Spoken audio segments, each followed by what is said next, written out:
Hello guys! Welcome back to Denson channel. If this is your first time visiting my YouTube channel, please tap the subscription button and hit the notification bell to get updated with my future uploads.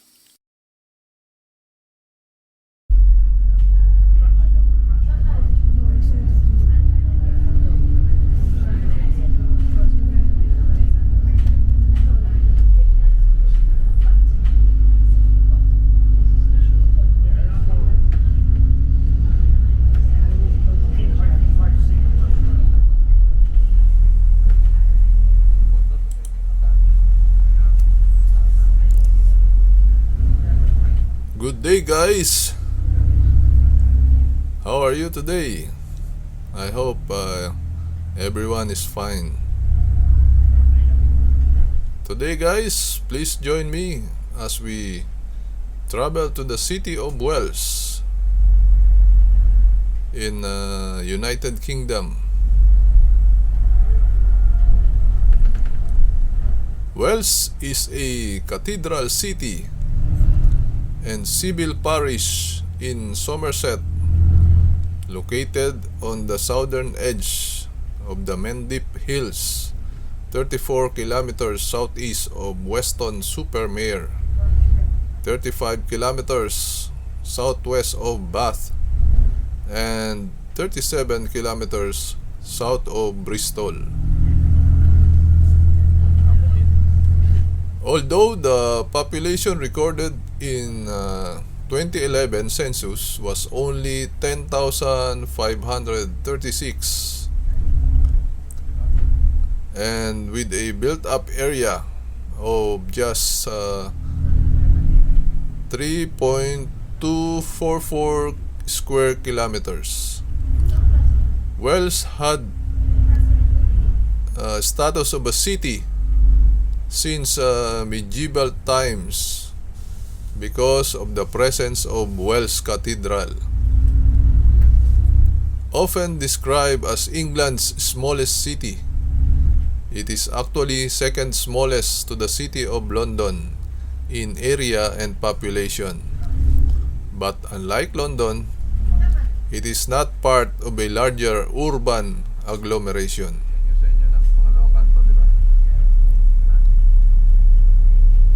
Wales takes its name from three wells dedicated to Saint Andrew, one in the marketplace and two within the grounds of the Bishop's Palace and Cathedral. A small Roman settlement surrounded them, which grew in importance and size under the Anglo-Saxons when King Ian of Wessex founded a minster church there in 704.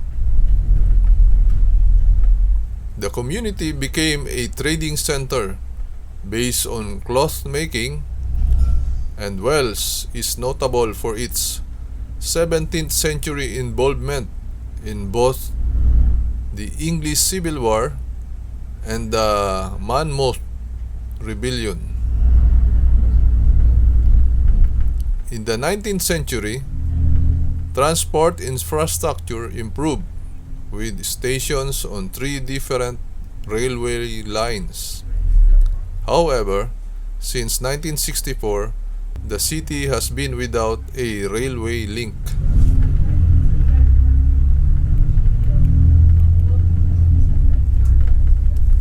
The cathedral and the associated religious medieval architectural history provide much of the employment.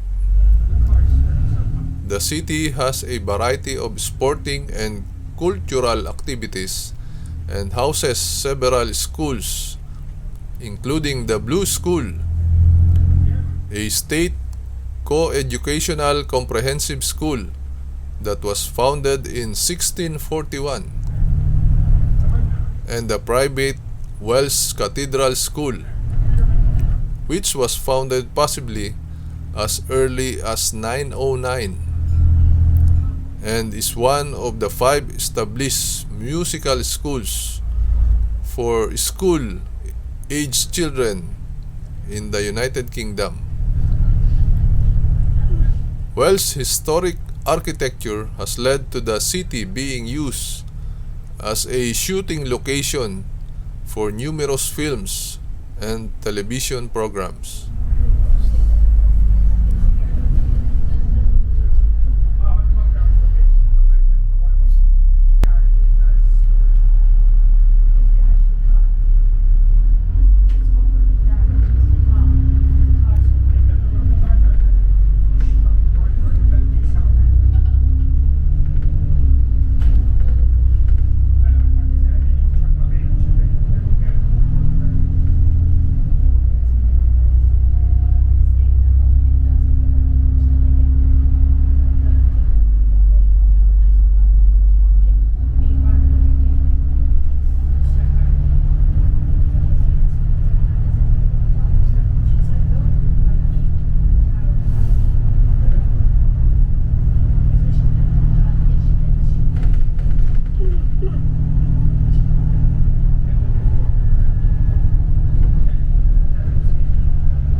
About the history of Wales,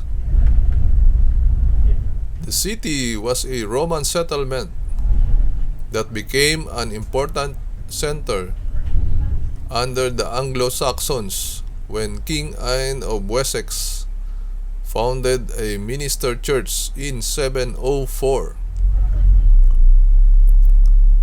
200 years later, in 909, it became the seat of the newly formed Bishopric of Wales. But in 1090, the bishop's seat was removed to Bath. The move caused severe arguments between the canons of Wales and the monks of Bath until 1245, when the bishopric was renamed the Diocese of Bath and Wells, to be elected by both religious houses.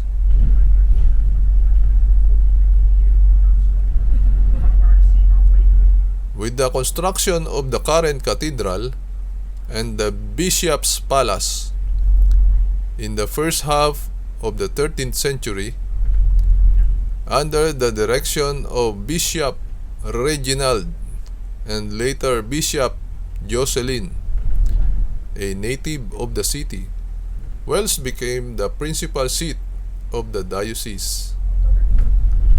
The 8th century port of Bledney on the River Axe enabled goods to be brought to within 5 kilometers of Wales. In the Middle Ages, overseas trade was carried out from the port of Rockley. In the 14th century, a French ship sailed up the river, and by 1388, Thomas Tanner from Wales used Rockley to export cloth and corn to Portugal and receive iron and salt in exchange. Wales had been a center of cloth making. However, in the 16th and 17th centuries, this diminished, but the city retained its important market focus. Wales in the 19th century had the largest cheese market in the west of England.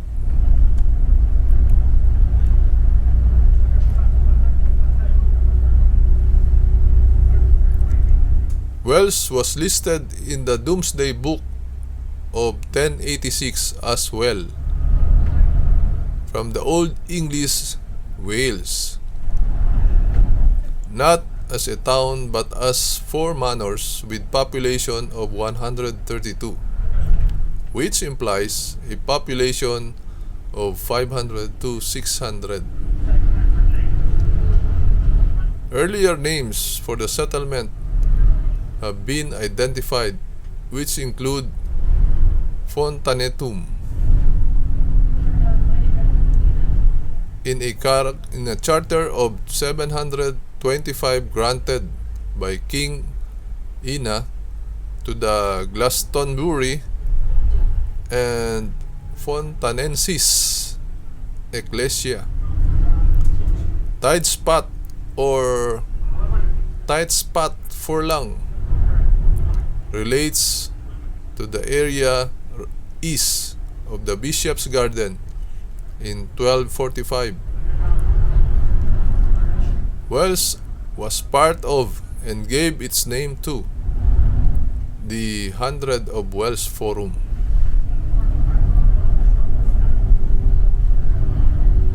Wells had been granted charters to hold markets by Bishop Robert, and free burgage tenure was granted by Bishop Reginald. Wells was recognized as a free borough by a royal charter of King John in 1201.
The city remained under the episcopal control until its charter of incorporation from Queen Elizabeth I in 1589.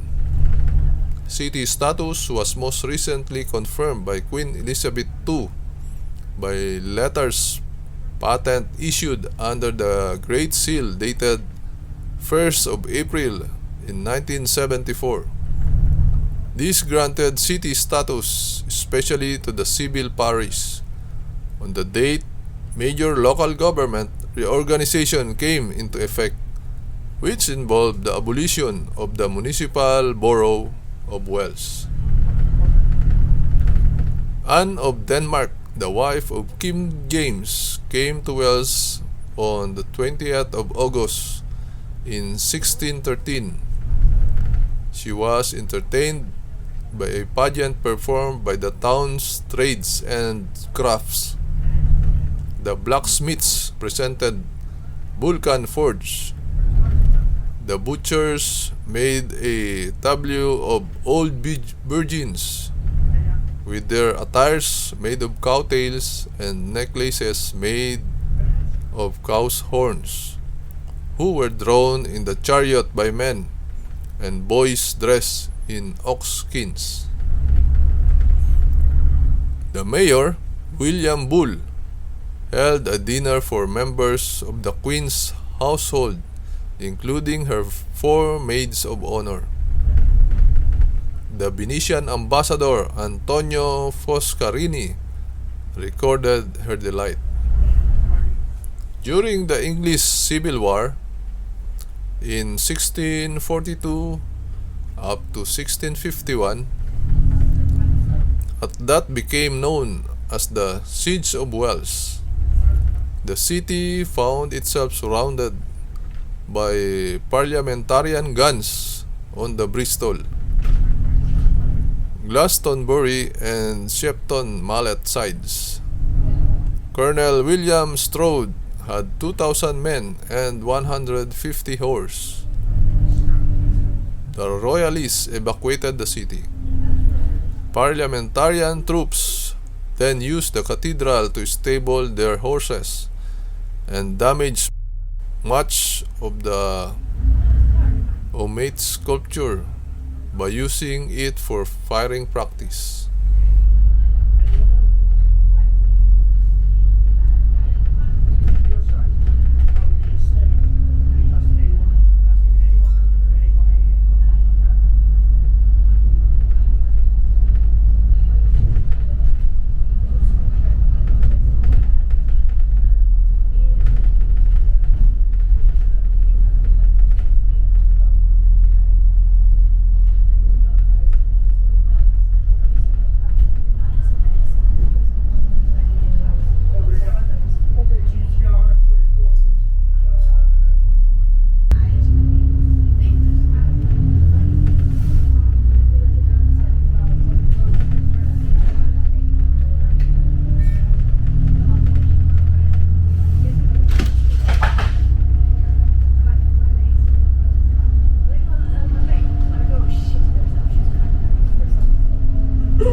William Penn stayed in Wales shortly before leaving for America in 1682, spending a night at the Crown Inn. Here, he was briefly arrested for addressing a large crowd in the marketplace, but released on the intervention of Bishop of Bath and Wells. During the Monmouth Rebellion in 1645, the rebel army attacked the cathedral on an outburst against the established church and damaged the west front. Lead from the roof was used to make bullets. Windows were broken, the organ smashed, and the horses stabled in the nave. Wells was the final location of the bloody assize on the 23rd of September in 1645. In a makeshift court lasting only one day, over 500 men were tried and the majority sentenced to death. Wells' first station, Priory Road, opened in 1859 on the Somerset Central Railway as the terminus of a short branch from Glastonbury. A second railway, the East Somerset, opened a branch line from Witham in 1862 and built Wells East Somerset Station to the east of Priory Road.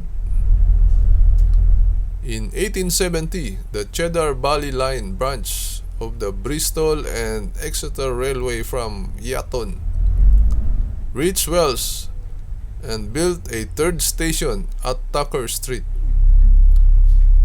Matters were simplified when the Great Western Railway acquired the Cheddar Valley and the East Somerset lines and built a link between them that ran through the SND-JR's Priory Road Station.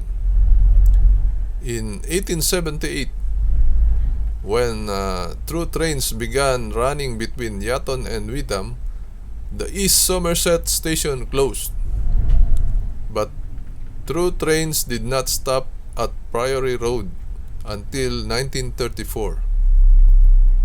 Priory Road closed to passenger traffic in 1951 when the SND-JR branch line from Glastonbury was shut, though it remained the city's main goods depot. Tucker Street closed in 1963 under the Beeching Cuts, which closed the Yatton to Witham line to passengers.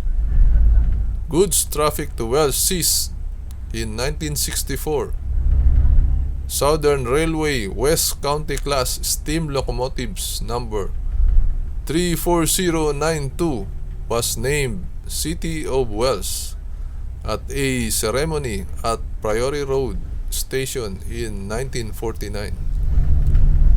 It was used to hold the Golden Arrow service between London and Dover. It was withdrawn from service in 1964 and rescued from a scrapyard in 1971. And as of August 2021, was operational on the East Lancashire Railway. During World War II, Strawberry Park in Wales was location of a prisoner of war camp housing Italian prisoners from the Western Desert Campaign and later German prisoners after the Battle of Normandy. Panley Camp on the Wookey Hole Road was a German working camp.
As the seat of an ancient cathedral and diocese, Wales is historically regarded as a city.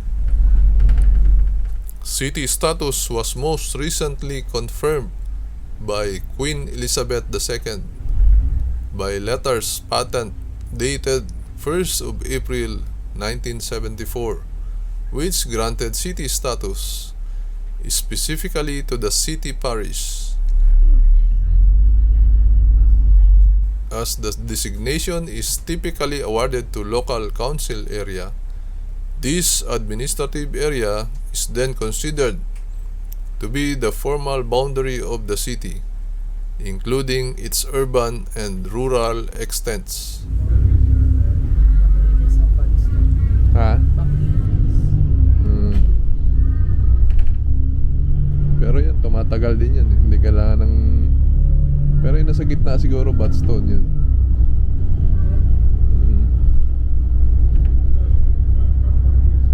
Paano dinidikit yan dyan ah? Cement.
A walled precinct, the Liberty of St. Andrew, encloses the 12th century cathedral, the Bishop's Palace, Vicar's Close, and the residences of the clergy who served the cathedral.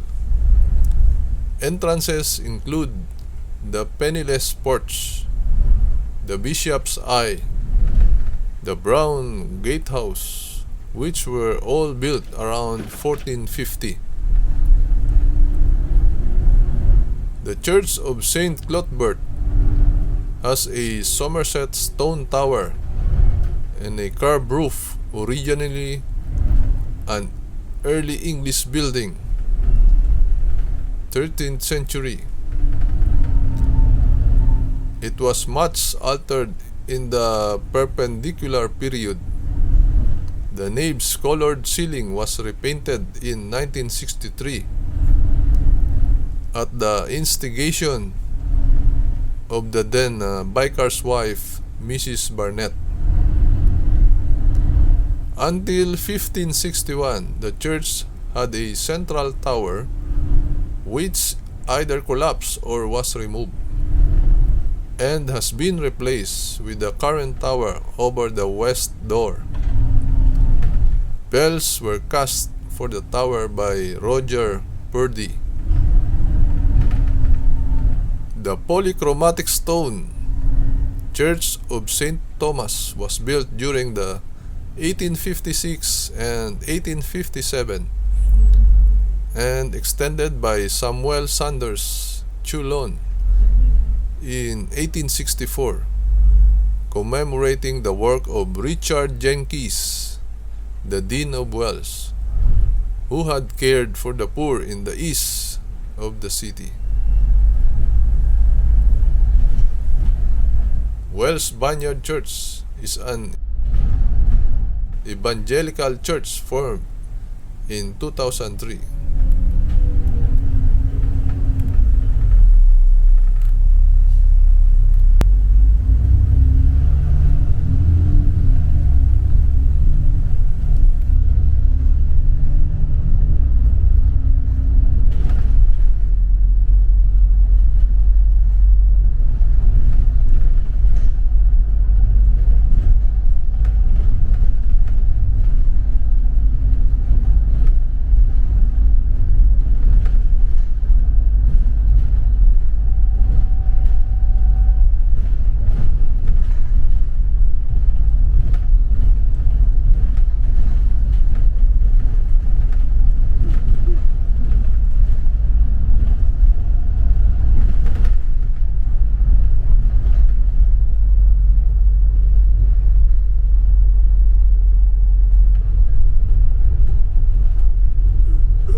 The city has two football clubs, one being Wells City Football Club, past winners of the Western League.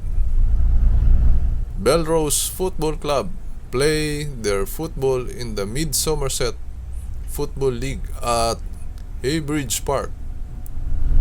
Wells Cricket Club runs 8 sides across senior, junior, and women's cricket.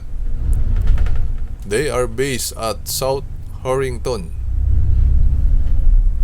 Wells Wanderers Cricket Club are based in Mayor. Rodens Road Cricket Ground was a first-class venue. It's no longer a cricket ground. It is now occupied in part by Wells Football Club. Mid-Somerset Hockey Club and Wells City Acorns Hockey Club both play on the AstroTurf pitches at the Blue School. where several other sports clubs are based. Wells Leisure Center has a 25-meter swimming pool, a gymnasium, sports hall, sauna, steam room, relaxation area, and solarium. The 18-hole Wells Golf Club is on the outskirts of the city and also has a 24-bay driving range with optional grass trees.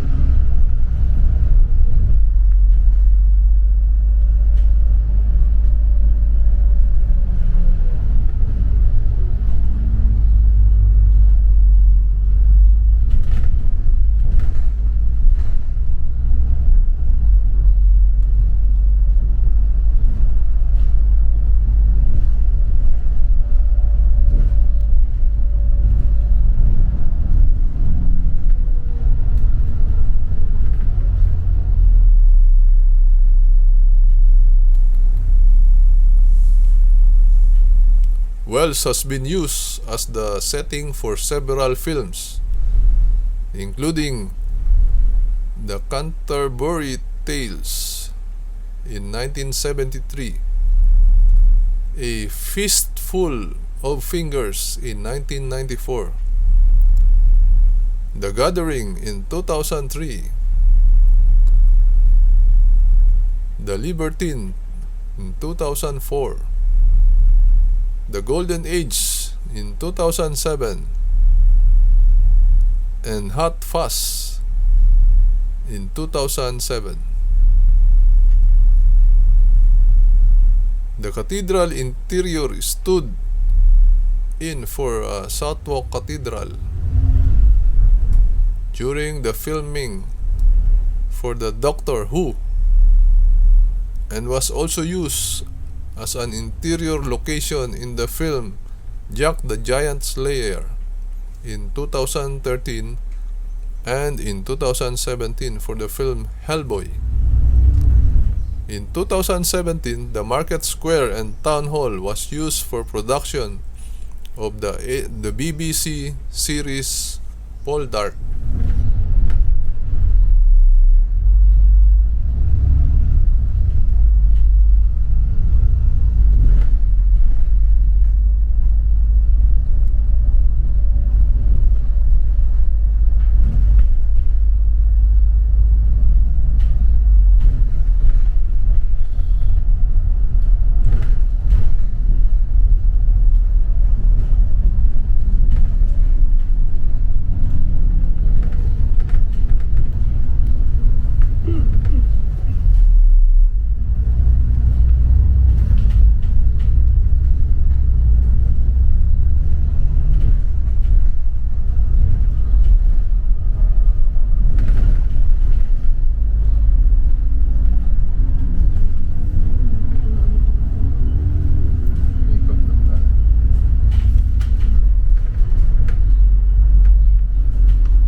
Thank you for watching. Please click like and leave your comments below. If you are not yet subscribed, please do not forget to tap the subscription button and hit the notification bell to get updated with my future uploads. See you on my next video.